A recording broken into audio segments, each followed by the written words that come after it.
the Arduino board. It is the brain of your machine. This is where you store your program, and it's also what commands everything, like the motors or the sensors. Without this, you can't even program your machine or make it move.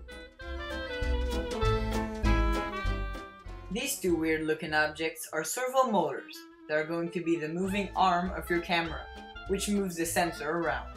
A special lock in them allows you to program them to move only of a couple of degrees at a time, which makes their movements easily controllable. This box has no specific use except for holding the wires and the Arduino board. It also serves as protection against short circuits. The infrared sensor is what produces the thermographic image as it is moved around. It comes in this anti-static bag that prevents it from getting a shock which would destroy it. All of those sheets of paper are different plans for multiple parts and aspects of the camera. This one is for soldering. This one is for the Arduino board. Most of our information comes from this website. So right here we're placing measurements to put a servo in the box. This is going to serve as base for the tilt bracket, which is going to hold the sensor. With these measurements, we're going to drill a hole to put in a servo motor. To do it, we're going to use a Dremel. But first, I need to put on some eye and ear protection, in case stuff like this happens. Okay, so now we're starting to drill. We're also going sideways.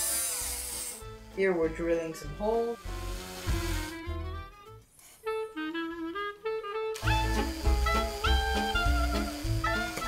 There you have a perfect fitting servo motor. There, I'm cutting a hole in the box to put the USB port of the Arduino board in it, so the wires can pass through. Here, I'm smoothing the edges of the hole to get a perfect fit with the Arduino board. Just like this. This is the tilt bracket. It holds the sensor, the motors, and the laser. It is the only moving part of the camera. Here I'm trying to figure out the best way to do this.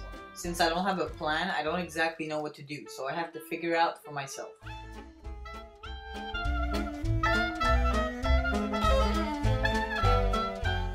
Now that I know how to assemble it, I'm gonna start building it.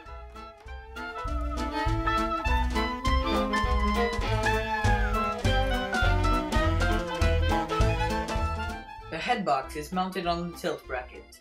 It holds the laser and the sensor in it.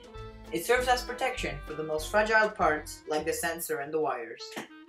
As a head box, I chose an old box of Altoids spearmint. It is the right size, it can open, and it looks pretty cool.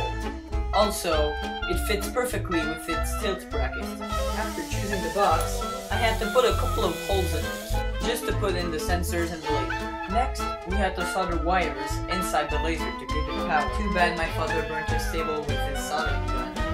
But we eventually made it work and look like this.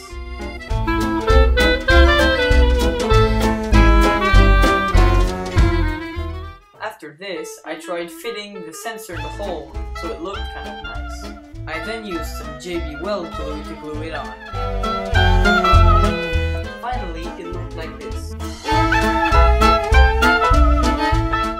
Okay, so it doesn't look long, but it took me at least 5 hours. First we had to drill a big hole in the box. Then we had to put some glue in it. And then hammer the screw down the hole. We had to solder according to this plan. Pretty difficult.